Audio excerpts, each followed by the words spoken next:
gardez la sectorisation. Mais je viens de vous répondre. Donc je peux vous répondre à nouveau, ça permettra de développer mon propos. Vous gardez le système actuel, et comment vous faites pour Je garder... vous dis que le problème du système actuel, c'est qu'il est d'une immense hypocrisie, dont on a vu tout à l'heure un témoignage efficace. Il est d'une immense hypocrisie qui est qu'on joue sur la question de savoir si on est sectorisé ou pas sectorisé. La vérité, c'est que tout le monde a le moyen de se désectoriser en allant dans le privé. Alors il y a des gens qui ont les moyens et pour lesquels ça ne pose aucun problème et qui le font. Il y a des gens qui n'ont pas vraiment les moyens et qui sont prêts à se saigner pour le faire. La question de la sectorisation est une vieille guerre scolaire intéressante. Mais le sujet aujourd'hui, c'est de faire en sorte qu'il n'y ait pas sur certaines écoles un rejet, un refus tel d'emblée que ce soit évident que sur cette école-là, on fera tout pour ne pas y mettre son enfant. Et il y a des écoles comme ça, et il y en a dans quasiment tous les arrondissements. Il y a des écoles comme ça dans Paris. Et il y en a à tous les niveaux. Il y en a dès la primaire. La maternelle, c'est moins évident encore que... Mais dès la primaire, moi je peux vous en citer dans le 14e, dans laquelle des parents sont prêts à tout faire pour que leurs enfants n'y aillent pas. Et je ne vais pas citer les noms, parce que je ne veux pas les stigmatiser, mais elles sont connues localement. Alors, juste, je rebondis sur la question de la sécurisation. Vous avez relié la question de la sécurité. Dans la réponse que vous avez fournie au questionnaire de la SCPE, vous dites qu'il faut sécuriser davantage les écoles et les collèges. Alors concrètement, très pratiquement, comment on fait?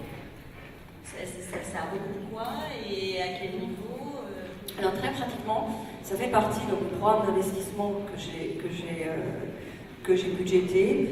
Ça concerne notamment les collèges et ça passe par deux types d'équipements. Des équipements physiques. Vous avez un certain nombre de collèges qui sont demandeurs d'un diagnostic de sécurité qui n'a pas ou peu été mis en œuvre à Paris et sont demandeurs de certains types d'équipements physiques pour faire en sorte que la sortie et l'entrée des classes se passent bien.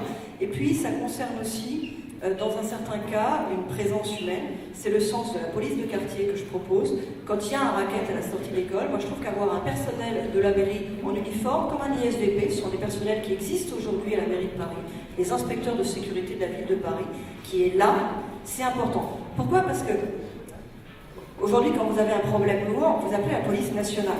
Et la police nationale vient. Et la police nationale, elle ne peut pas rester. Elle ne va pas rester et faire la sortie de l'école. Bon, voilà, c'est pas possible, c'est pas son rôle en plus. Or, vous avez des problèmes qu'on ne traite que dans la durée. Et je reviens sur la question du racket à la sortie de l'école. Vous avez des quartiers dans lesquels s'installe l'idée que c'est celui qui reste, celui qui est là, parce que lui, il va rester, qui est le plus fort. Et qu'il y a des choses qu'il vaut mieux pas dire. Donc, il faut qu'en face, il y ait aussi des personnels qui restent. Je souhaiterais vous interpeller sur un autre sujet, sur votre vision du collège. Vous savez que le collège unique tel qu'il existe depuis 1975, presque 40 ans. La loi de refondation mise en place par le ministre prévoit une réforme du collège et une réflexion sur le collège. Il y a des organismes, des think tanks qui, encore cette semaine, mettaient en exergue la manière dont la transition de l'école primaire au collège est un vrai obstacle à la progression des élèves et la nécessité de revoir l'organisation primaire-collège.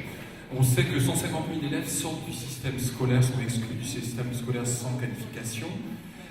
Quelle est votre vision du collège? Est-ce que vous seriez... Je sais bien que ce n'est pas dans votre domaine de compétence en tant que maire, mais ça ne nous empêche pas d'avoir une réflexion, d'autant plus que, justement, et c'est ma question, si on réfléchit à la manière de repêcher ces élèves qui sont en décrochage scolaire, en situation de décrochage scolaire, de quelle manière, de quelle vision avez-vous du collège qui permettrait de ne pas sortir des élèves du collège, de ne pas les exclure, et éventuellement quel dispositif ou quel financement envisageriez-vous en tant que conseil général pour aider ces élèves? Ma question, très clairement, est orientée aussi vers la pré-professionnalisation du collège. Ma propre réflexion conduit plutôt à penser qu'aujourd'hui c'est dans le primaire qu'on a un gros souci en fait, et que il faut mettre le paquet plus tôt sur le primaire. Ce qui ne veut pas dire qu'il n'y a pas des choses à faire sur le collège, mais les problèmes qui se développent au collège prennent leur source dans le primaire et dans la difficulté qu'on a dès le primaire. C'est la raison pour laquelle, moi je trouve que si réforme des rythmes scolaires il aurait fallu mettre le paquet, et il faudra le faire sur des enseignements renforcés ou des enseignements complémentaires d'excellence sur certains sujets. C'est pas n'importe quelle animation, pâte à sel, je sais pas quoi, c'est numérique. Le code informatique est un langage, et on l'avait bien vu, il y a eu des débats très intéressants là-dessus à un moment sur la question du breton à l'école, du latin à l'école, des langues étrangères à l'école. Apprendre un autre langage, notamment quand on est en difficulté d'insertion dans le langage ordinaire, dans le langage de tous. Quand on est en situation d'échec dans les cours traditionnels, apprendre un autre langage, c'est une façon de revenir dans le jeu. J'avais été passionnée, quand j'étais secrétaire d'État au numérique, par l'expérience de la Web Academy. La Web Academy, c'était qui prenait des élèves qui étaient en situation d'échec au collège, qui en fait étaient sortis du jeu, même si on n'aime pas le dire pour des enfants qui ont moins de 16 ans, parce que c'est pas légal, mais on n'aime pas le dire. Ces élèves étaient complètement sortis du jeu, et ils sont revenus dans le jeu par une formation professionnelle un peu pas exotique, mais bon, pas ordinaire en quelque sorte, du code informatique. C'était des jeunes qui étaient finalement à ce moment-là reliés à la société par le jeu vidéo, par des choses inattendues, par leur pratique informatique qui était la seule chose qui les mettait plus à l'aise finalement que les adultes, et on les a ramenés dans le jeu par le code informatique. Je vous dis ça parce que je pense qu'il y a des enseignements d'excellence, des enseignements complémentaires à développer à partir des rythmes éducatifs au primaire et dans la continuité au collège qui permettent de ramener dans le jeu des élèves qui aujourd'hui en sont sortis, et le numérique en est un. Ça ne veut pas dire que c'est le seul sujet possible dans le cadre d'un réaménagement des rythmes éducatifs. D'ailleurs, dans le cadre d'un réaménagement des rythmes éducatifs, moi j'aimerais qu'on aille vers un jumelage sur le modèle de 10 mois d'école et d'opéra, qu'on aille vers un jumelage des établissements scolaires avec les établissements culturels.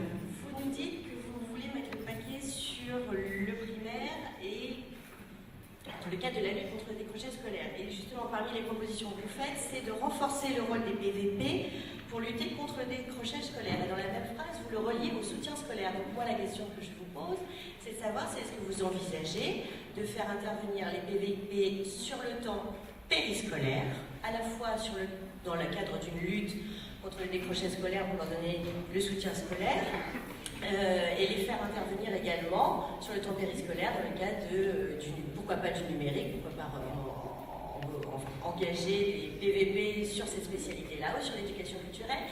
Et à ce moment-là, comment on finance? Quelles sont, j'allais dire, les modalités d'accord? Est-ce que vous avez déjà sondé le terrain des PVP sur cette base-là? Très concrètement. Alors, professeur de Ville de Paris. Hein. Ouais. Voilà, les PVP, professeurs de la Ville de Paris, ceux qui font notamment les ateliers bleus. Comment? Ah bah si, moi ils font les ateliers bleus chez moi. Ah bah attendez, pour l'atelier bleu de mon fils, il y a un PVP. Alors, en tout cas,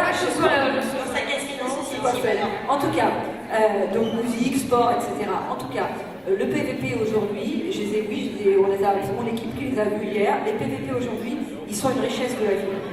C'est une richesse que les gens ne savent pas, possède seule la ville de Paris. Je ne crois pas d'autres grandes villes, même des grandes villes de province et des PVP.